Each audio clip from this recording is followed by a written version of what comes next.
Hello everyone, welcome to my YouTube channel English literature zone. आज के video में हम लोग टीएमबीयू और मुंगेर यूनिवर्सिटी का पार्ट 2 का पेपर थर्ड का कुछ एक्स्ट्रा ऑब्जेक्टिव सॉल्व करवाने वाले हैं। इससे पहले हम पार्ट 2 का पेपर थर्ड का प्रीवियस ईयर ऑब्जेक्टिव सॉल्व करवा चुके हैं, जिसका कि लिंक आपको इसी वीडियो के डिस्क्रिप्शन में मिल जाएगा।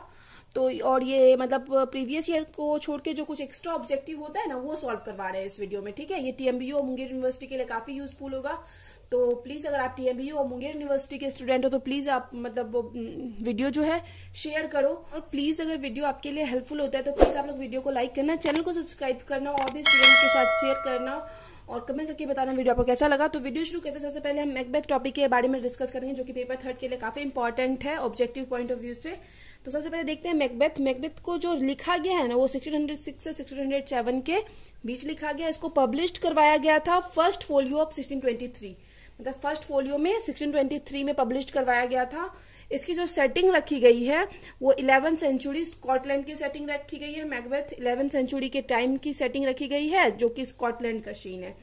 थीम, अब जो मैकबेथ का थीम है वो है एम्बिशन, लॉयल्टी, गिल्ट, फेट। ये सब मेनली जो है मैकबेथ का थीम है। ऑथर, इसकी जो ऑथर है, ये काफी फेमस बुक है, तो विलियम शेक्सपियर है इसके ऑथर। फिर अब विलियम शेक्सपियर के बारे में हम लोग कुछ पॉइंट डिस्कस कर लेते हैं, क्योंकि मतलब दो आप लोग के सिलेबस में प्ले जो है विलियम शेक्सपियर के से रिलेटेड लिया गया है। तो सबसे पहले विलियम शेक्सपियर का जो बर्थ हुआ था वो 1564 स्ट्रेटफोर्ड अप ऑन एवन में हुआ था। इनकी जो डाइड यानी मृत्यु हुई थी 1616 में हुई थी, सेम जगह पे जहां पे बर्थ हुआ था वहीं पे इनकी मृत्यु भी हुई थी। उसके बाद है क्या कि विलियम शेक्सपियर को बार्ड ऑफ एवन के नाम से जाना जाता है और इंग्लैंड के नेशनल पोएट के नाम से भी विलियम शेक्सपियर को जाना जाता है। उसके बाद वर्क, ये जो काम किए वो ग्लोब थिएटर ऑफ लंदन में किए हुए हैं, काफी इंपॉर्टेंट है। ग्लोब थिएटर शायद इससे रिलेटेड एक ऑब्जेक्टिव भी है आप लोग में। ग्लोब थिएटर लंदन में किए हुए हैं। ये एलिजाबेथन एरा के पोएट है और अप्रोक्सीमेटली 37 to 39 प्लेस लिख रखे हैं अपने लिटरेरी करियर में। ठीक है, 37 और 39 मतलब इसमें लगभग के है करीब कि 37 और 39 प्लेस लिख रखे हैं। अगर आपको दोनों ऑप्शन में रहेगा तो आप 37 टिक करोगे और नॉर्मली रहेगा तो 37 to 39 प्ले लिख रखे हैं। फिर आगे है greatest dramatist of English literature. English literature के ग्रेटेस्ट ड्रामाटिस्ट के बारे में के रूप में जाने जाते हैं और 154 सोनेट लिख रखे हैं अपने पूरे लिटरेरी लाइफ में। ये बहुत सारा ग्रेट महान अच्छा ड्रामा तो लिख ही रखे हैं, प्ले तो लिख ही रखे हैं। उसके बाद कुछ पोएम भी लिख रखे हैं, सोनेट, जो कि 14 लाइन्स की पोएम होती है। तो टोटल 154 सोनेट लिख रखे हैं, जो कि काफी फेमस है। फिर आगे देखते हैं उनके वर्क के बारे में जानते हैं विलियम शेक्सपियर। तो विलियम शेक्सपियर जो हम बताएं टोटल 37 to 39 प्लेस लिख रखे हैं। उसमें से नंबर ऑफ कॉमेडीज लिख रखे हैं 17, मतलब 17 कॉमेडीज लिख रखे हैं। हिस्टोरिकल प्लेस जो इतिहास से रिलेटेड है वो 10 लिख रखे हैं। और ट्रेजेडीज जिसमें कुछ ना कुछ दुखद अंत को दिखाया गया है वो भी 10 लिख रखे हैं। तो टोटल यहाँ पे 37 होता है अगर आप इसको ऐड करोगे तो। फिर आगे है हम लोग इनके कुछ फेमस कॉमेडीज के बारे में पढ़ते हैं, कौन कौन सा कॉमेडीज है जो इनका काफी फेमस है। 12th नाइट है कॉमेडी, जो कि काफी फेमस है, आप लोग के सिलेबस में है भी है। ये मतलब कॉमेडी भी है और एक रोमांटिक लव स्टोरी भी 12th नाइट में दिखाया गया है। मतलब अगर आप लोग वीडियो देखे होंगे 12th नाइट का तो आपको पता होगा कि एक तरह कॉमेडी भी है, लेकिन इसमें रोमांटिक लव स्टोरी भी दिखाया गया है। काफी अच्छे तरीके से प्रेजेंट किया गया स्टोरी को। फिर है आगे much ado about nothing, the tempest, a midsummer night's dream, the merchant of Venice, as you like it, the winter's tale, measure for measure, the comedy of error, all well that end well and love never lost. ये सारा comedies जो है काफी famous है William Shakespeare का। अब historical place की बात करते हैं तो हिस्टोरिकल प्लेस में वो हेनरी फोर्थ लिख रखे हैं। हेनरी फोर्थ का पार्ट 1 और 2 दोनों लिख रखे हैं। फिर हेनरी 5 लिखे, फिर हेनरी 6 लिखे। हेनरी 6 का पार्ट 1, 2, 3 तीनों पार्ट लिख रखे हैं। ठीक है, फिर आगे हिस्टोरिकल प्ले में आता है इनका किंग जॉन और रिचर्ड सेकेंड और थर्ड। ठीक है, ये तीन चार प्लेस जो हेनरी 4th का पार्ट 1, 2, हेनरी 5th, हेनरी 6, ये काफी इंपॉर्टेंट है। और इनका जो फर्स्ट परफॉर्म्ड प्ले है ना वो हेनरी 6 था। हेनरी 6 पार्ट 2 था, जो कि पहली बार परफॉर्म किया गया। शेक्सपियर किसी प्ले को पहली बार अगर परफॉर्म किया गया तो वो इसी को किया गया, हेनरी 6 पार्ट 2 को। ठीक है, अब ट्रेजेडीज के बारे में हमें बात करते हैं। 17 कॉमेडीज और हिस्टोरिकल प्लेस को हम देख चुके हैं। ट्रेजेडीज की बात करते हैं तो ट्रेजेडीज में कुछ बहुत ज्यादा जो फेमस है वो मैकबेथ है, काफी फेमस है। आप देख ही रहे होगे कि कैसे दुखद अंत होता है मैकबेथ का, तो इससे ये क्लियर है कि ये एक ट्रेजेडी है। हैमलेट है, ये भी काफी फेमस है। Romeo and Juliet King Lear, Othello. अगर शेक्सपियर की 4 फेमस ट्रेजेडीज के बारे में बात किया जाए तो उसमें Macbeth, Hamlet, King Lear, Othello मतलब मेनली उसमें शामिल किया जाता है। तो ये हो गया Romeo Juliet, Julius Caesar, the Tempest. The Tempest जो है कॉमेडी भी है और ट्रेजेडी है, दोनों तरह का प्ले है। एंटोनियो एंड क्लियोपाट्रा, ये सब काफी फेमस मतलब ट्रेजेडीज है। जो जो इम्पोर्टेंट था प्ले वो सब हम मेंशन किए हुए हैं। फिर आगे देखते हैं हम अब कैरेक्टर्स। तो अब पोएट के बारे में हम लोग थोड़ा बहुत पढ़ चुके हैं, हम अब लोग कैरेक्टर के बारे में पढ़ते हैं कि मैकबेथ का कौन कौन कैरेक्टर था और क्या क्या नॉर्मली पॉइंट है उस कैरेक्टर से रिलेटेड जो हम लोग को याद रखना चाहिए। तो मैकबेथ की अगर बात की जाए तो मैकबेथ सबसे इंपॉर्टेंट कैरेक्टर है, प्ले का नाम भी मैकबेथ है। तो मैकबेथ कौन था? थेन ऑफ ग्लेम्स था, स्कॉटिश जनरल, एक स्कॉटिश जनरल था इन किंग डंकन आर्मी, मतलब किंग डंकन के आर्मी में शामिल था। Kills King Duncan, king Duncan को मार देता है मैकबेथ ही। Murdered Macduff's wife and children, और मैकडफ जो है उसके वाइफ और चिल्ड्रन को भी मार देता है। एट एंड और अंत में फिल्स विथ रिग्रेट एंड गिल्ट, और पूरा गिल्ट और रिग्रेट से भर जाता है। फिर है आगे lady Macbeth, second most important character. ऐसे तो कभी कभी मैकबेथ से भी ज्यादा इंपॉर्टेंस लेडी मैकबेथ को दिया जाता है, क्योंकि मैकबेथ जितना भी मतलब गलत काम किया ना सब लेडी मैकबेथ के कहने पे किया है, मतलब उसके बहकावे में उसको उसके उकसाने पे किया है।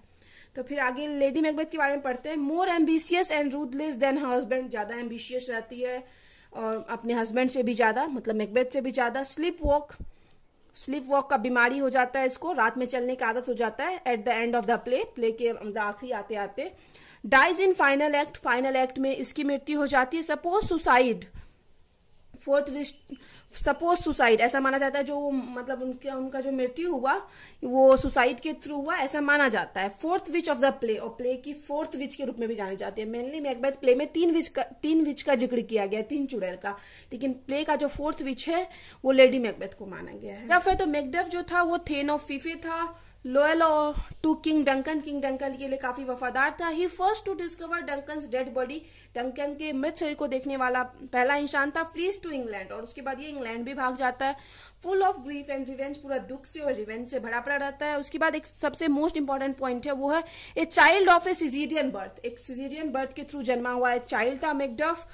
ही दस फुलफिल्स द विचेस प्रोफेसी, इस प्रकार ये क्या करता है, विचेस का जो मतलब चुड़ैल का जो प्रोफेसी था, भविष्यवाणी था, that no man of women born would harm Macbeth, की जो भी मतलब कोई भी मैन जो मतलब वुमेन से जन्मा हो वो तुमको मार नहीं सकता। तो यही फुलफिल करता है, क्योंकि इसका जो जन्म हुआ था सिजेरियन बर्थ के थ्रू हुआ था, इस वजह से ये मैकबेथ को मारता है और विचेस की प्रोफेसी को सही करता है। फिर आगे है बॉन्क्यू। बॉन्क्यू जो था वो थेन ऑफ लोकेबर था, स्कॉटिश जनरल था, फ्रेंड ऑफ मैकबेथ, मैकबेथ का काफी अच्छा फ्रेंड था शुरू में प्ले के स्टार्टिंग में। तो मर्डर्ड बाय मैकबेथ, मैकबेथ के द्वारा इसकी मृत्यु भी की जाती है, मतलब मैकबेथ ही इसको मारता है। एट द एंड, और एंड में बॉन्क्यू घोस्ट एपियर, बॉन्क्यू का घोस्ट मतलब बॉन्क्यू का जो है भूत एपियर होता है, क्योंकि इसको मैकबेथ मार दिया तो मैकबेथ के सामने ये भूत बनकर एपियर होता है, मतलब ऐसा प्रतीत होता है मैकबेथ को कि उसको बॉन्क्यू का भूत दिखाई दे रहा है। फिर आगे किंग डंकन। तो किंग डंकन कौन था?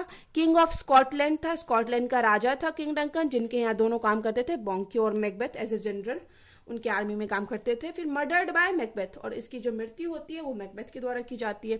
फिर आगे है मेलकम। अब मेलकम कौन था? One of king Duncan elder son, king Duncan का एक इल्डर सन मतलब बड़ा बेटा था Malcolm. Suspected of his own father murder, अपने पिता के खुद के पिता के मर्डर के लिए इस पे संदेह किया जा रहा था कि ये जो मेलकम है राजा बनने के लिए अपने पिता डंकन को मार डाला, ये संदेह किया जा रहा था, और ये ब्लेम भी इस पे मैकबेथ के द्वारा लगाया जा रहा था, क्योंकि नो डाउट मैकबेथ मारा था राजा को खुद राजा बनने के लिए। अब आगे है फ्लीज टू इंग्लैंड, ये भी इंग्लैंड भाग जाता है बिल्कुल मैकडफ की तरह। फिर आगे है मेलकम एंड मैकडफ, और ये मेलकम और मैकडफ जो दोनों इंग्लैंड भाग गए। डिफीट मैकबेथ, एंड में डिफीट यानी हराते हैं मैकबेथ को। फिर आगे हम लोग देखते हैं हैकेट है। तो हैकेट जो है वो है गॉडेस ऑफ विच, विच की जो गॉडेस रहती है या मेन विच रहती है वो हैकेट रहती है। अब 3 विचेस के बारे में पढ़ेंगे। तो 3 विचेस क्या बोलती है? मिट मैकबेथ एंड बॉन्क्यू, ये जो तीनों विचेस है 3 चुड़ैल, ये किनसे मिलती है? मैकबेथ और बॉन्क्यू दोनों से मिलती है, दोनों मतलब किंग डंकन के आर्मी में उस टाइम काम करते थे। इन तीनों विचेस का जो शुरू का 3 प्रोफेसी था, ये था थेन ऑफ ग्लैम्स मैकबेथ के लिए, thane of Cawdor and king of Scotland, के किंग ऑफ स्कॉटलैंड बनेगा। और उसके बाद आगे है एंड में, प्ले के एंड में जब मैकबेथ दोबारा इन विचेस से मिलने जाता है तो ये विचेस इसको क्या बताती है मैकबेथ को, to beware of Macduff, मतलब मैकडफ से बच के रहने बोलती है। That no man born of women would be able to harm him, यही बताती है कि कोई भी आदमी जो कि औरत से जन्मा हो तो उनको मार नहीं सकता। बिरनम वुड कम टू डनशियन, कि जब तक बिरनम वुड मतलब बिरनम का जो जंगल था वो चलता हुआ डनशियन की तरह नहीं आता है तब तक तुम्हारा एंड नहीं होगा, ये चीज बताती है एंड में। ठीक है, एक और प्रोफेसी था, ये मतलब बोंक्यू को बताती है कि उसका बेटा आगे जाके राजा बनेगा। एक और प्रोफेसी था जो हम मेंशन नहीं किए हुए हैं, तो ये बोंक्यू को बताती है क्या उसका बेटा आगे जाके राजा बनेगा। फ्लियंस के बारे में पढ़ते हैं तो बोंक्यू का सन, जिसको कि नो डाउट 3 विचेस जिनके बारे में बताई थी कि आगे जाके राजा बनेगा स्कॉटलैंड का। He may to came to rule Scotland, ऐसा माना जाता है कि शायद ये वापस आया था Scotland for fulfilling the witches prophecy को सच करने के लिए वापस स्कॉटलैंड आया था और वहां का राजा बना था, ऐसा मानना जाता है। ठीक है, बट प्ले का एंड जो होता है, प्ले खत्म इससे पहले हो जाता है, ये चीज क्लियर नहीं किया गया था, बट ये कंफर्म माना जाता है कि कंफर्म आया था। फिर है आगे डोनाल्ड बेन, तो डोनाल्ड बेन जो है वो डंकन का सन था एंड मेलकम्स यंगर ब्रदर, और मेलकम का छोटा भाई था। मेलकम जिसपे किंग डंकन के मर्डर का मतलब आरोप लगाया जा रहा था, जो डंकन का बड़ा बेटा था और ये डंकन का छोटा बेटा है और मेलकम का छोटा भाई।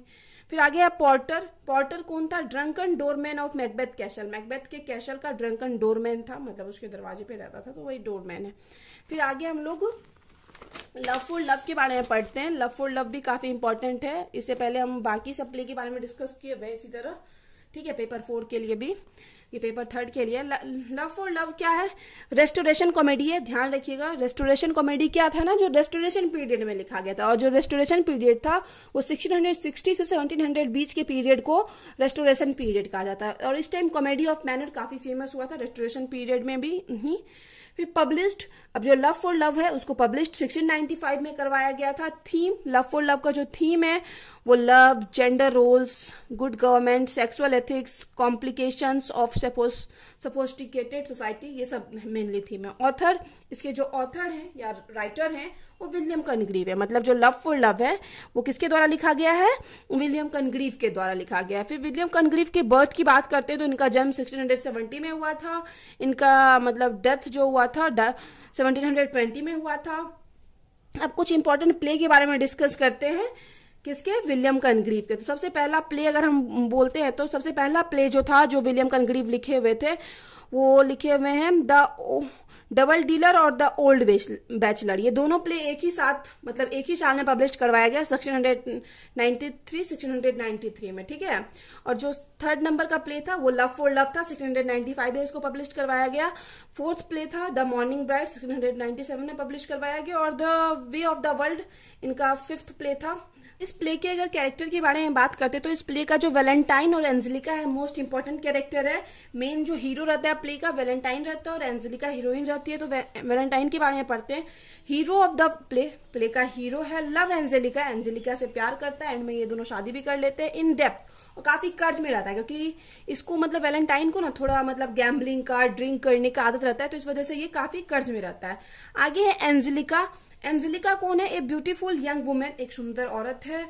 लव बाय वैलेंटाइन, जिसको कि वैलेंटाइन के द्वारा प्यार किया जाता है, पसंद किया जाता है। वेल्दी एंड क्लेवर, काफी वेल्दी यानी धनवान है और काफी क्लेवर भी है, मतलब चालाक है।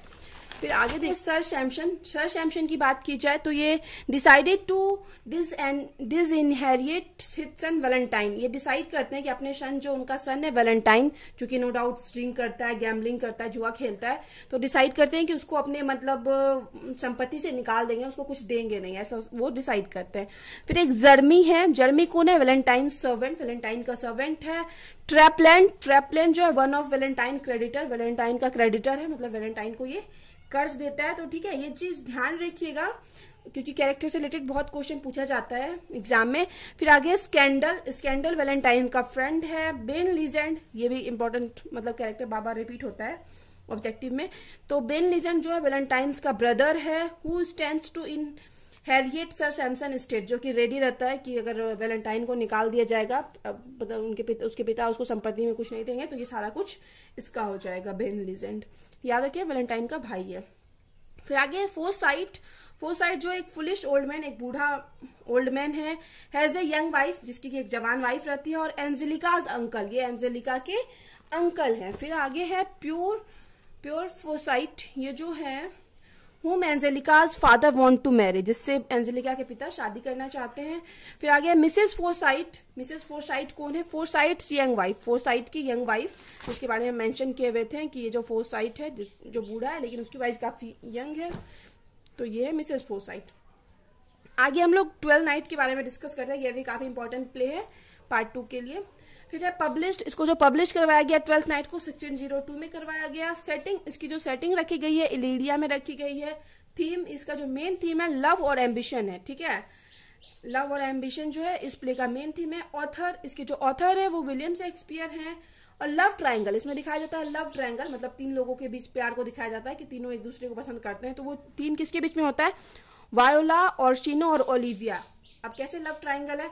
ये जो वायोला है वो ऑर्शिनो को पसंद करती है, ठीक है, लेकिन वायोला क्या है, अपना वेश बदलकर एक लड़की के रूप में रह रही है। ये लड़की है लेकिन वेश बदलकर कैशेडियो नाम के एक लड़के के रूप में रह रही है, और इस कैशेडियो को ओलिविया प्यार करने लगती है। ओलिविया जिसको कि ऑर्शिनो पसंद करता है, लेकिन ये ओलिविया कैशेडियो को प्यार करने लगती है, जबकि ये तो एक लड़की है, मतलब लड़का, मतलब अपना वेश बदली हुई है। तो इसी तरह से लव ट्रायंगल, तीनों एक दूसरे को पसंद करते हैं।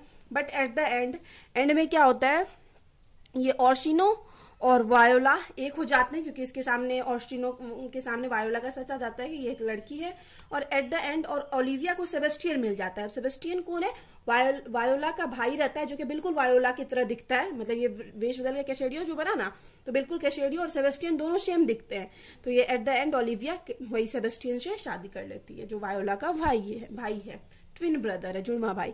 फिर कैरेक्टर के बारे में पढ़ते हैं, तो वायोला मोस्ट इंपॉर्टेंट कैरेक्टर जो है, the main character of this play voila है। वॉस्ड अप इन शोर ऑफ इलीरिया, मतलब इलीरिया के शोर किनारे पे मिलती है। Her ship is wrecked in a storm, और उसका शिप क्या होता है? रेक्ड, यानी स्टॉर्म में एक आंधी तूफान जो आता है समुद्र में, उस वजह से डूब जाता है उसका शिप। तो ये मतलब इलीरिया के शोर पे पहुंच जाती है, इलीरिया जहाँ पे ये मेन जो सेटिंग रखी गई है इस प्ले की। Disguises herself as a man named कैशेडियो, और उसका खुद का वेश बदलकर एक मैन का रूप लेती है जिसका नाम है कैशेडियो, ठीक है। वायोला अपना वेश बदलकर कैशेडियो बन जाती है, एक मैन बन जाती है, और फिर कहाँ जाती है? ऑर्शिनो के मतलब यहाँ पास जाती है, उसके साथ काम करने, मतलब उसके बारे में सुनी हुई होती है तो उसके साथ काम करने लगती है। फिर आगे फॉल इन लव विथ ऑर्शिनो, और ऑर्शिनो से इसको प्यार भी हो जाता है। अब ऑर्शिनो के बारे में डिस्कस करते हैं, तो किंग ऑफ इलीरिया का राजा है। Loved a beautiful lady Olivia, ये ब्यूटीफुल लेडी ओलिविया को पसंद करता है। अट्रैक्शन टू मेल कैशेडियो, और कहीं ना कहीं इसको थोड़ा बहुत अट्रैक्शन होता है मेल, जो मतलब कैशेडियो, वायोला जो रूप बदल के कैशेडियो बनी हुई है, उसको कैशेडियो को लेकर अट्रैक्शन होता है। बट ये इस चीज को खुल के बता नहीं पाता, नो डाउट, क्योंकि वो कैशेडियो एक लड़का था, वेश बदल के लड़का बना हुआ था, तो इस चीज को ये बता नहीं पाता है। एट एंड मैरी वायोला, और एंड में लेकिन पसंद ओलिविया को करता था, लेकिन एंड में जो ये कैशेडियो को पसंद करने लगा, और जब इसको पता चला कि ये जो कैशेडियो है वो एक लड़की है वायोला, तो एंड में ये वायोला से शादी कर लेता है। अब ओलिविया की बात करें तो ओलिविया जो है नोबल लेडी ऑफ द इलीरिया की काफी पैसे वाली लेडी है। कोर्टेड बाय ऑर्शिनो एंड सर एंड्रयू, कोर्टेड मतलब इसको पसंद किया जाता है दोनों के द्वारा, किसके? ऑर्शिनो के द्वारा और सर एंड्रयू, मतलब दोनों इसको पसंद करते हैं, दोनों इसे शादी करना चाहते हैं। फिर आगे her father and brother recently died, इसके पिता और भाई दिखाया जाता है प्ले में कि रिसेंटली कुछ दिन पहले ही मरे हैं। नोट मैरिज 7 years, और ये 7 साल तक शादी नहीं करने का ऐसा कुछ प्रतिज्ञा ले लेती है। फॉल इन लव विथ कैशेडियो से इसको प्यार हो जाता है, जो कि वायोला है। एट द एंड, और एंड में मैरी सेबेस्टियन से शादी कर लेती है, ट्विन ब्रदर ऑफ वायोला, जो कि वायोला का ट्विन ब्रदर है, जो कि बिल्कुल वायोला की तरह ही दिखता है। ये है सेबेस्टियन, तो सेबेस्टियन जो है वायोला ट्विन ब्रदर, वायोला का ट्विन ब्रदर है। लॉस्ट इन शिपरेक में ये दोनों अलग अलग हो जाते हैं, वायोला और Sebastian. Arrive Illyria with close friend, Illyria जो ये पहुंचता है अपने क्लोज फ्रेंड है प्रोटेक्टर, जो इसको उस शिपरेक में, मतलब उस तूफान से बचाया था जब इन लोग का शिप डूब गया था, तो एंटीनियो नाम का एक इंसान था जो इसको बचाया था, तो उसी के साथ ये पहुंचता है Illyria. He is same as Viola in look, बिल्कुल सेम है वो वायोला की तरह ही लुक में। मैरी ओलिविया एट एंड, और एंड में ओलिविया से शादी कर लेता है। मालवोलिया के बारे में पढ़ते हैं, तो मालवोलियो कौन है? Head servant of Olivia, Olivia का हेड सर्वेंट है sir Toby bleach, sir Andrew और मारिया। 3 कैरेक्टर है, sir Toby bleach, sir Andrew और मारिया। सर एंड्रयू जो कि पसंद करता है किसको, ओलिविया को, ठीक है। ये तीनों के एक क्रूएल ट्रिक ऑन हिम, तो इसके अगेंस्ट एक प्लान बनाते हैं मालवोलिया के against. Believe that Olivia is in love with him, इसको यकीन होता है क्या कि जो ओलिविया है जिसके घर में ये काम करता है वो उससे प्यार करती है। उसके बाद है lock in dark room due to his madness, अपने मैडनेस, इसके मैडनेस की वजह से इसको एक डार्क रूम में बंद कर दिया जाता है। फिर आगे हम लोग देखते हैं फेस्ट के बारे में पढ़ते हैं। फेस्ट जो है ओलिविया का हाउस होल्ड है और द क्लाउन एक मतलब क्लाउन है, फूल है, मूर्ख है थोड़ा, मतलब मजाक करता है। सर टॉबी ब्लिच की बात करते हैं, ये कैरेक्टर बार बार रिपीट होता है ऑब्जेक्टिव में। ये ओलिविया के अंकल हैं और at the end marry Maria, और मारिया से एंड में शादी कर लेते हैं, ठीक है। ओलिविया के अंकल हैं, मारिया से शादी कर लेते हैं एट द एंड। फिर मारिया की बात करें, ओलिविया क्लेवर और वेटिंग मेड, वो ओलिविया की मेड रहती है, नौकरानी रहती है, काफी क्लेवर रहती है। सर एंड्रयू की बात करें तो friend of sir Toby, sir Toby जो है ओलिविया के अंकल उसके फ्रेंड हैं। अटेम्प्ट टू कोर्ट ओलिविया, और कहीं ना कहीं ओलिविया को पसंद करते हैं, उससे शादी करना चाहते हैं। एंटोनियो की बात करें तो एंटोनियो ए मैन, एक आदमी है, हु रेस्क्यू सेबेस्टियन, जो कि सेबेस्टियन को बचाता है। सेबेस्टियन कौन है, वायोला का भाई है, जो कि बिल्कुल वायोला की तरह दिखता है।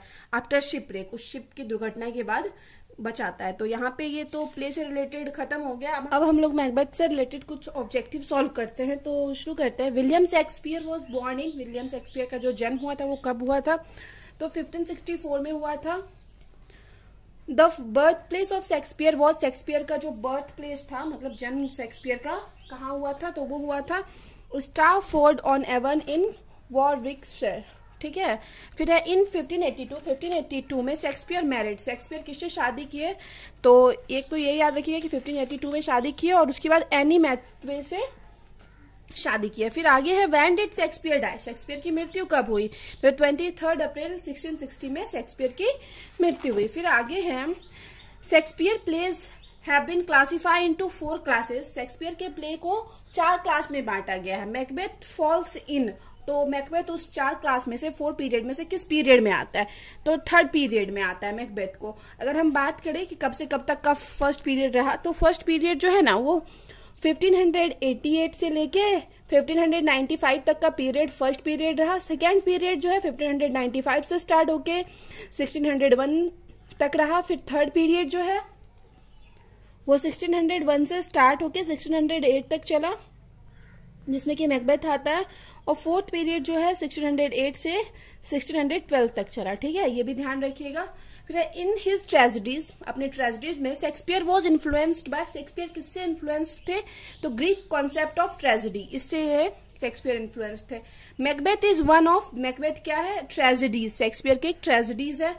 The play Macbeth is concerned with the historical event of, कहाँ के ऐतिहासिक घटना को दिखाता है मैकबेथ, तो स्कॉटलैंड के घटना को दिखाता है। पहले ही बताया हुआ है कि मैकबेथ जो है उसका जो सेटिंग है वो स्कॉटलैंड में रखा गया है। फिर आगे the story of Macbeth to Shakespeare play is blend on fact fables and fancy, Shakespeare mainly draws upon, Shakespeare का जो प्ले मैकबेथ है वो जो मतलब फेबल और फैंसी का मिश्रण है, मेनली ड्रॉन अपॉन, मेनली किस चीज पे बेस्ड है, तो वो बेस्ट है हॉलिन्स क्रॉनिकल्स, इस पे बेस्ट है, ठीक है। नंबर सेकेंड वाला बी वाला ऑप्शन सही होगा।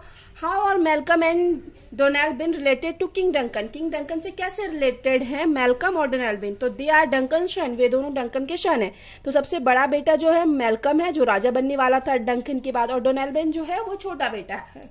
और एक चीज और याद रखेंगे, तो मैल्कम जो है ना अपने पिता की मृत्यु के बाद भागकर इंग्लैंड चला जाता है, क्योंकि इस पे संदेह शक किया जा रहा था। और डोनाल्बिन जो है, डोनाल्बिन ये क्या करता है, अपने पिता की मृत्यु के बाद आयरलैंड चला जाता है। फिर आगे है who is the general of the king Duncan's army, Kings Duncan army का जो जनरल था अदर देन मैकबेथ, मैकबेथ के अलावा डंकन की आर्मी में कौन जनरल था, तो बैंक्यो था। 2 जनरल थे, मैकबेथ और बैंक्यो डंकन की आर्मी में। When do the 3 witches appear for the first time in the drama Macbeth? Macbeth जो ड्रामा है उसमें 3 witches कब appear हुई फर्स्ट टाइम, तो इन द सेकेंड एक्ट में appear हुई। फिर which prophecy is not made on the witches in respect of Macbeth. Macbeth के बारे में इसमें से कौन सा प्रोफेसी जो है नहीं बोला गया। तो थेन ऑफ ग्लेम्स ये मैकबेथ के लिए था, चीफ ऑफ काउडोर ये भी मैकबेथ के लिए था, किंग ऑफ स्कॉटलैंड ये भी मैकबेथ के लिए था, but he will be the king of Scotland ये मैकबेथ के लिए नहीं था। तो सी वाला ऑप्शन सही होगा क्योंकि इसमें नोट लगा हुआ है। Which is the noble man in the court of king Duncan. King Duncan के कोर्ट में कौन नोबेल मैन था, तो वो रॉज था। In fact who plans the murder of king Duncan. King Duncan के मर्डर का प्लान कौन बनाता है, तो लेडी मैकबेथ बनाती है। Where does Malcolm purpose to go after the murder of the king Duncan. तो किंग डंकन के मर्डर के लिए मैल्कम पर्पस, उसके मर्डर के बाद किंग डंकन के मर्डर के बाद मैल्कम कहाँ चला जाता है, तो इंग्लैंड चला जाता है मैल्कम। ठीक है, ये चीज यहाँ पे ध्यान रखिएगा कि मर्डर जो है किंग डंकन का वो मैकबेथ किया था, लेकिन जो है ना उसका प्लान, उसको योजना बनाती है मर्डर के लिए, मतलब इनकरेज करती है लेडी मैकबेथ। ठीक है, मर्डर का सारा कुछ ये मेनली डिसाइड करती है। फिर आगे है where does Donalbain purpose to go after the king of Duncan. Duncan की मृत्यु के बाद जो डोनेल्बिन उनका छोटा बेटा था डोनेल्बिन, वो कहाँ जाता है, वो आयरलैंड चला जाता है। Who is the man whom Macbeth wants to remove from his way after he succeed on throne. जब मैकबेथ मतलब थ्रोन पाने में सक्सेसफुल हो गया तो वो किसको अपने रास्ते से हटाना चाहता था, तो बैंक्यो को हटाना चाहता था। Who is suspected of Duncan's murder. Duncan's के मर्डर के लिए किस पे सस्पेक्ट किया जा रहा था, तो मैकबेथ पे किया जा रहा था संदेह, क्योंकि बैंक्यो को पता था राजा मतलब विचेज की प्रोफेसी के बारे में, तो बैंक्यो जो है ना संदेह कर रहा था मैकबेथ पे। Who is Macduff. मैकडफ कौन है, तो नन ऑफ दिस, इसमें से कोई भी। सन ऑफ मैकबेथ, तो मैकबेथ का तो कोई बेटे का जिक्र ही नहीं किया गया। Son of king Duncan. King Duncan के दो बेटे थे, मैल्कम और डोनेल्बिन। Son of Banquo. बैंक्यो का बेटे का नाम था फ्लियंस। ठीक है, तो यहाँ पे मैकडफ इनमें से कोई नहीं है। फिर आगे है why does Macduff fly to England. कि मैकडफ जो है इंग्लैंड क्यों भाग जाता है, तो to seek military aid against Macbeth. Macbeth के अगेंस्ट मिलिट्री जमा करने के लिए, ताकि वो मैकबेथ को हरा सके। From what disease does Lady Macbeth start suffering after Macbeth takes over the power? Macbeth के पास पावर आने के बाद कौन सा डिजीज, कौन सा बीमारी हो गया लेडी मैकबेथ को, वो स्लीप वॉकिंग का हो गया। What is the peculiar about Macduff's birth? Macduff के बर्थ के से रिलेटेड क्या विशेषता है, तो he was prematurely turn out of from the body of his mother. अपनी माँ की बॉडी को प्रीमेच्योरली वो फाड़ के आया था, तो नॉर्मल वे में उसका बर्थ नहीं हुआ था, यही है, इस वजह से मैकडफ मैकबेथ को मारा था। विच forest is describe moving in drama. किस फॉरेस्ट को मूव करते हुए, चलते हुए दिखाया गया है इस ड्रामा में, तो बिमन फॉरेस्ट को डिस्क्राइब किया गया है। What name is assigned to Lady Macbeth by Malcolm? Malcolm के द्वारा कौन सा नेम लेडी मैकबेथ को दिया गया, फाइन लाइक क्वीन। फिर आगे all hail Macbeth then shall be king hereafter who declares all hail Macbeth. तो ये लाइन किसके द्वारा बोला गया था, तो थर्ड विच के द्वारा बोला गया था। Then shall get kings thou then be none who tells this to whom. ये लाइन किसके द्वारा बोला गया था और किससे, थर्ड विच के द्वारा बोला गया था, टू बैंक्यो। बैंक्यो से बोला गया था। Who is the prince of Cumberland. Cumberland का प्रिंस कौन था, मैल्कम था। फिर आगे है it is too full of the milk of human kindness to catch the nearest way. Milk of human kindness to catch the nearest way whose nature has been describe by lady Macbeth. तो lady Macbeth के द्वारा जो ये line बोला गया, तो उसमें किसके नेचर को डिस्क्राइब किया गया है, तो बैंक्यो के नेचर को डिस्क्राइब किया गया है। Unsex me here and fill me from the crown to the top full of direct cruelty. तो ये जो लाइन है, who utters this line this words, ये लाइन किसके द्वारा बोला गया, तो लेडी मैकबेथ के द्वारा बोला गया। To be quell the time took like the time who suggest to him. ये लाइन कौन किसको सजेस्ट करता है, तो लेडी मैकबेथ सजेस्ट करती है मैकबेथ को। ये सब काफी इंपॉर्टेंट लाइन है, कुछ लाइन को मेंशन किए हुए। If it were done when it is done then it were will what action is being referred. यहाँ पे जो इफ इट वेयर डन अगर इसे किया जाता है, तो व्हेन इट वाज डन से कब किया जाएगा, देन इट वेयर विल और कब यह हो जाएगा। तो ये लाइन जो है किस एक्शन को रिप्रेजेंट करता है, किस एक्शन के लिए, तो the murder of Duncan, murder of Duncan के को रिप्रेजेंट करता है, उस सीन को। Screw your courage to the striking place and we will not fall. In what work does Macbeth feels he may fail. तो ये फेल, तो ये किस वर्क के लिए मैकबेथ सोच रहा है कि वो फेल हो जाएगा, तो in the murder of Duncan. Duncan के मर्डर में मैकबेथ को लग रहा था वो फेल हो जाएगा, लेकिन इसको जो लेडी मैकबेथ है इनकरेज करती है मर्डर के लिए। Come let me clutch this what does Macbeth want to hold. यहाँ पे मैकबेथ क्या पकड़ना चाह रहा था, डैगर जिससे वो डंकन को मारा था। फिर आगे है come let me clutch this, what does Macbeth want. यहाँ पे मैकबेथ क्या चाहता है, टू होल्ड, ये फिर से लाइन मतलब रिपीटेड हो गया, डैगर।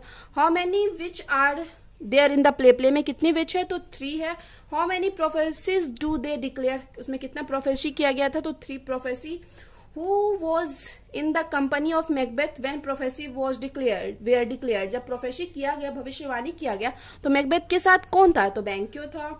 फिर आगे है how was Duncan's murder, Duncan का मर्डर कैसे हुआ तो स्टैब यानी चाकू मार के उसका मर्डर किया गया। Who was the first person to find Duncan's murder, Duncan के मर्डर में डेथ वैली को पहला कौन आदमी था जो पाया था तो वो देखा था, वो मैकडफ देखा था। Malcolm was the first son of Duncan, Duncan का पहला सन मेलकम था। हु वॉज द सेकेंड सन, तो सेकेंड सन कौन था तो वो डोनेल्बिन था।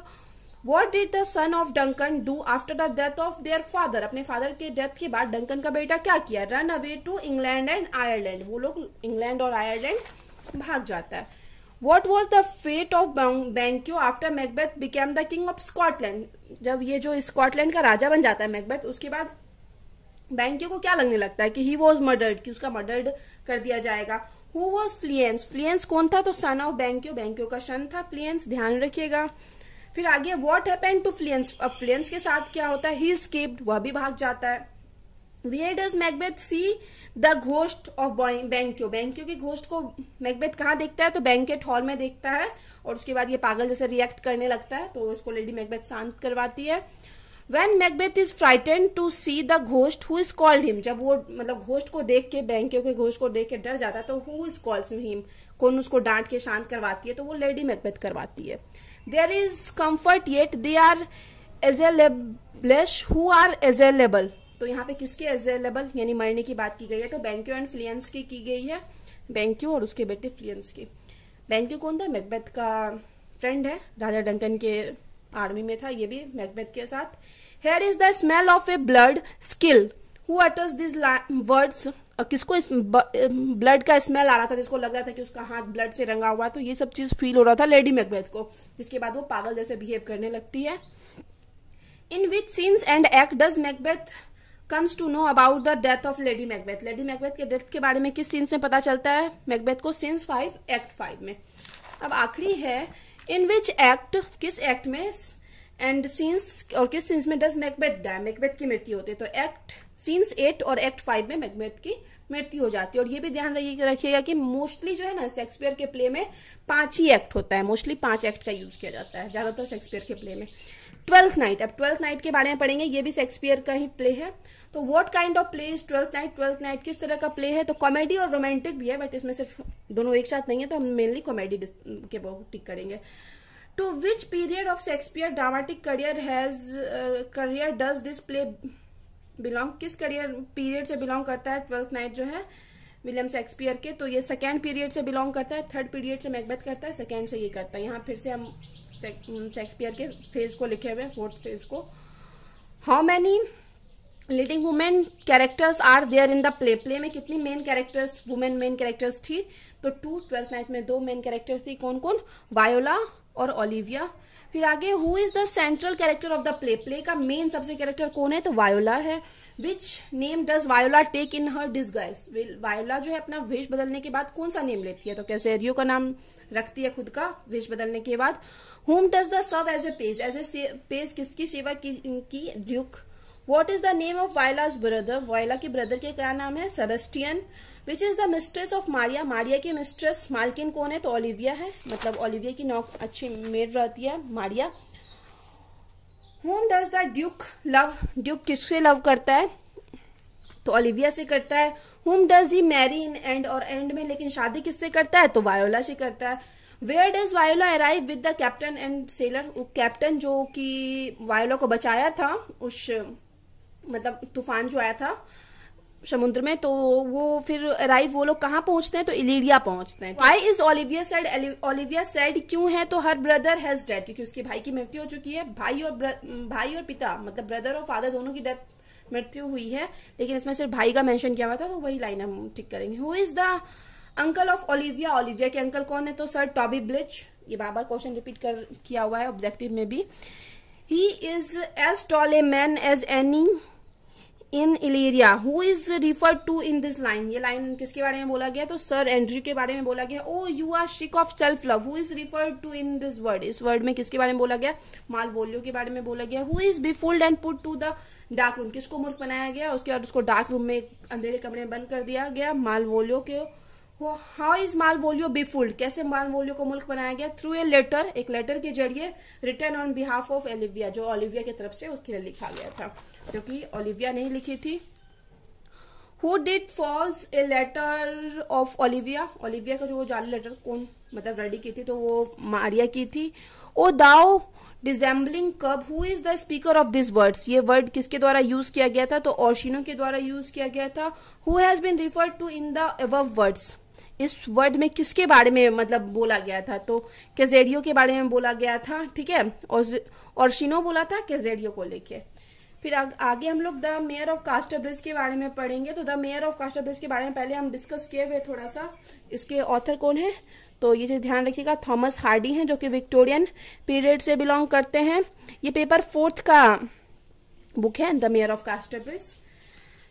तो इसमें है Thomas Hardy was born in, Thomas Hardy का जो जन्म हुआ था वो कब हुआ था, तो जन्म हम ध्यान रखेंगे 1840 में हुआ था। The father of Hardy was, Hardy के फादर कौन थे, मास्टर मैसन थे। इन हिज अर्ली लाइफ, अपनी शुरुआती लाइफ में, हार्डी क्या थे, श्रीकली एंड वीक थे, बीमार थे और थोड़े कमजोर भी थे। Hardy was born at, Hardy का जो जन्म हुआ वो कहाँ हुआ, द विलेज ऑफ अपर, जो विलेज में जन्म हुआ, upper Bockhampton in the parish of Stinsford near Dorchester, south England, ये पूरा एड्रेस लिखा हुआ है उनके घर का, तो यहाँ पे उनका बर्थ हुआ था। फिर आगे है इन 1861 में at the age of 21 Hardy left Dorchester for, Hardy मतलब डोरचेस्टर छोड़ देते हैं किस, फॉर लंदन के लिए। फिर which of the novels has not been written by Hardy, इसमें से कौन सा नॉवेल है जो हार्डी के द्वारा नहीं लिखा गया, तो डेविड कॉपरफील्ड, हार्डी के द्वारा नहीं लिखा गया, ये चार्ल्स डिकेन के द्वारा लिखा गया। बाकी the mayor of Casterbridge, tales of the harbour village और ज्यूड द ऑब्सक्योर जो है, ये सब लिखा गया किसके, थॉमस हार्डी के द्वारा। और इसका जो उनका जो मोस्ट फेमस नॉवेल है ना, ये है far from the madding crowd, मतलब one of the best novel उनके लाइफ का लिखा हुआ ये यही है, far from the madding crowd, Thomas Hardy के लाइफ का। उसके सेकंड मोस्ट इंपॉर्टेंट ये टेज वाला होता है, टेज वाला का पूरा नाम है Tess of the harbour village, जो कि पार्ट 3 के सिलेबस में है आप लोग के। हार्डी डाइड इन, हार्डी की मृत्यु कब हुई, तो 1928 में हुई, ध्यान रखिएगा कि शायद ये क्वेश्चन आया भी हुआ है। Which of the novels has not been written by Hardy, इसमें से कौन सा नॉवेल हार्डी के द्वारा नहीं लिखा गया, तो ये याद रखिए, the return of native Hardy लिखे हैं, द वुडलैंडर्स हार्डी लिखे हैं, फार फ्रॉम द मैडिंग क्राउड जो कि बोले ही उनका बेस्ट नॉवेल है, तो वो भी हार्डी लिखे हैं। बट ये जो सन्स एंड लवर है ना, वो D.H. लॉरेंस के द्वारा लिखा गया। फिर आगे विच of the following is a collection of short stories, इसमें से कौन सा जो है वो शॉर्ट स्टोरी का कलेक्शन है, मतलब उसमें ढेर सारा शॉर्ट स्टोरी है, तो लाइफ्स लिटिल आयरनीज ये जो शॉर्ट स्टोरी का कलेक्शन है। Which of the following is the एशे रिटन बाय हार्डी, इसमें से कौन सा एशे है जो हार्डी के द्वारा लिखा गया है, तो why I am do not plays, तो ये जो है हार्डी के द्वारा लिखा गया। Wessex presented by Hardy in concern with, मतलब वेसेक्स जो प्रेजेंट किया गया हार्डी का नॉवेल वेसेक्स से रिलेटेड होता है, वो किससे संबंधित है, तो ये डॉरसेट सीओ से संबंधित है। What has been immortalized by Hardy and put on world's map, मतलब कौन सा ऐसा मतलब काल्पनिक शहर है जिसको कि वर्ल्ड के मैप पे रिप्रेजेंट किया गया हार्डी के द्वारा, वेसेक्स, जो कि मोस्टली हार्डी अपने नॉवेल में यूज करते हैं। फिर आगे who is the hero of the novel the mayor of कास्टरब्रिज, the mayor of कास्टरब्रिज के जो नॉवेल है उसके हीरो कौन है, तो माइकल हेंचर्ड है। Hardy as a humorist can be seen in the treatment of, मतलब तो ये हो जाएगा Wessex life. Hardy's philosophy has been taken as, Hardy की फिलोसफी पेसिमिस्टिक थी एज ए व्यू। फिर Susan is the wife of, Susan किसकी wife थी, तो माइकल हेंचर्ड की वाइफ थी। Michael Henchard in the novel is a, Michael Henchard कौन रहते हैं नॉवेल में, तो मेन कैरेक्टर तो माइकल हेंचर्ड है, वो हेथ थ्रेशर रहते हैं। आगे है Henchard sells wife Susan to a sailor, Henchard अपनी वाइफ सुशेन को बेच देता है एक सेलर न्यूशन को, बिकॉज क्यों, ही हैज टेकन वाइन, क्योंकि वह वाइन पी रखा था, नशे में था। Who purchases the wife and the daughter of Henchard, Henchard की वाइफ और डॉटर को कौन परचेज करता है? तो न्यूशन करता है। आफ्टर सम ईयर, कुछ साल बाद, माइकल हेंचर्ड बिकेम, माइकल हेंचर्ड का क्या बन जाता है? तो द मेयर ऑफ कास्टरब्रिज बन जाता है। Michael Henchard sells his wife in, अपनी वाइफ को कितने में बेच देता है? तो 5 गिनीज में बेच देता है, याद रखिएगा। डोनाल्ड फारफेयर बेसिकली बिलोंग टू, ये कहाँ से बिलोंग करता है? तो स्कॉटलैंड से बिलोंग करता था। फिर Elizabeth Jane is the daughter of, Elizabeth Jane जो है किसकी डॉटर है? तो न्यूशन की डॉटर है। फिर आगे है, Pinto points out Hardy has appointed a women with such a tenderness as that which he bestows on this child of nature. Who is this women? तो यहाँ पे किस वुमेन के बारे में बात कर रहे हैं? हार्डी, तो एलिजाबेथ के बारे में बात करते हैं। The setting of Hardy's novel is, Hardy के नॉवेल का जो सेटिंग रूरल लाइफ को दिखाया जाता था। The mayor of कास्टरब्रिज is an epic novel है। फिर आगे है, the novel has also a सब टाइटल, नॉवेल का एक सब टाइटल है, कौन सा है? तो द स्टोरी ऑफ हेंचर्ड एक सब टाइटल है नॉवेल का, जैसे 12th नाइट का सब टाइटल था व्हाट यू विल। फिर आगे है, the town Casterbridge stands for Dorchester, ये पहले भी रिपीट किया था। आफ्टर माइकल हेंचर्ड के बाद who becomes the mayor of कास्टरब्रिज, कास्टरब्रिज का मेयर कौन बनता है? तो फारफेयर बनता है, क्योंकि मतलब ये बाद में जब माइकल हेंचर्ड मर जाता है। तो When Henchard and Susan are remarried, जब हेंचर्ड और सुशन दोबारा शादी करते हैं, एक बार तो हेंचर्ड बेच दिया सुशन को, लेकिन जब ये लोग दोबारा मिलने के बाद शादी करते हैं, हु इज शॉक्ड, तो कौन शॉक्ड होती है? तो Lucetta. Hardy's has been recognize as one of the greatest novelist of, किस एज के नॉवलिस्ट के रूप में जाने जाते हैं? तो विक्टोरियन एज के नॉवलिस्ट के रूप में जाने जाते हैं, ये पहले हम बताए हुए हैं। हार्डीज फर्स्ट नॉवेल वो which appeared in 1870 was, Hardy का फर्स्ट नॉवेल जो 1871 में अपीयर हुआ वो कौन सा है? Desperate remedies. फिर आगे है, according to the arch Abercrombie, Hardy's novel can be divided into 2 groups. तो हार्डी के नॉवेल्स को किन 2 ग्रुप में बांटा गया? तो the dramatic and the epic, और जो द मेयर ऑफ कास्टरब्रिज है वो एपिक वाले सेक्शन से बिलोंग करता है। The description of Wessex proves that Hardy is a, the Wessex का जो व्याख्या करते हैं हार्डी, वो क्या दिखाता है कि हार्डी एक रीजनल नॉवेलिस्ट है। रीजनल मतलब एक क्षेत्र विशेष के बारे में बात करते हैं। जैसे अगर हम एक और रीजनल नॉवेलिस्ट की बात करें, रीजनल ऑथर की बात करें, तो वो आर के नारायणा है, इंडियन ऑथर, जो कि नॉर्मली मलगुडी को अपने मतलब regional novel as a use करते थे।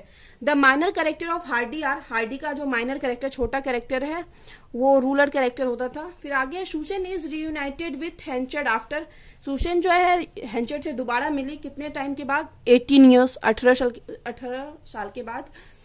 In search of Henchard, Henchard की खोज में Elizabeth and Susan reached, Elizabeth and Susan जो है कहाँ पहुंचती है? कास्टरब्रिज पहुंचती है। Who became enemy of Henchard, Henchard का इनमी कौन बनता है? तो फारफेयर बनता है। Elizabeth first meet Lucetta in, Elizabeth जो है पहली बार लुसेटा से कहाँ मिलती है? द चर्च यार्ड में मिलती है। Henchard was surprised when he heard, Henchard बहुत आश्चर्यचकित होता है जब वह सुनता है Elizabeth was going to live with, Elizabeth a lady, एक लेडी के साथ रहने जा रही है, एट कहाँ पे? हाई प्लेस हॉल में। फिर आगे हैं, both Lucetta and Elizabeth started to watch the market out of window and on, किस दिन करती है ये काम? तो सैटरडे को करती है। Henchard persuaded Farfrae to stay in Casterbridge and made him his, Henchard जो है फारफेयर को मना लेता है कास्टरब्रिज में रखने के लिए, और उसको अपना क्या बना लेता है? मैनेजर बना लेता है। हेंचर्ड सस्पेक्टेड दैट, हेंचर्ड को अब संदेह होता है that Lucetta indifference to him was due to the presence of, Henchard को लगता है कि लुसेटा का जो बिहेवियर है उसके प्रति चेंज हो रहा है। क्यों चेंज हो रहा है? किसके प्रेजेंस की वजह से? फारफेयर के प्रेजेंस की वजह से। At the end of the novel Henchard was, Henchard क्या होता है नॉवेल के एंड में? फ्रस्ट्रेटेड एंड सैड, पूरा मतलब गुस्सा भरा पड़ा रहता है उसके अंदर, और सैड, उदास भी रहता है। फिर आगे, Henchard decide to revenge himself on, किससे रिवेंज लेने का डिसाइड करता है? फारफेयर से डिसाइड करता है। The full name of Lucetta is, Lucetta का फुल नेम क्या था? लुसेटा टेम्पलमैन।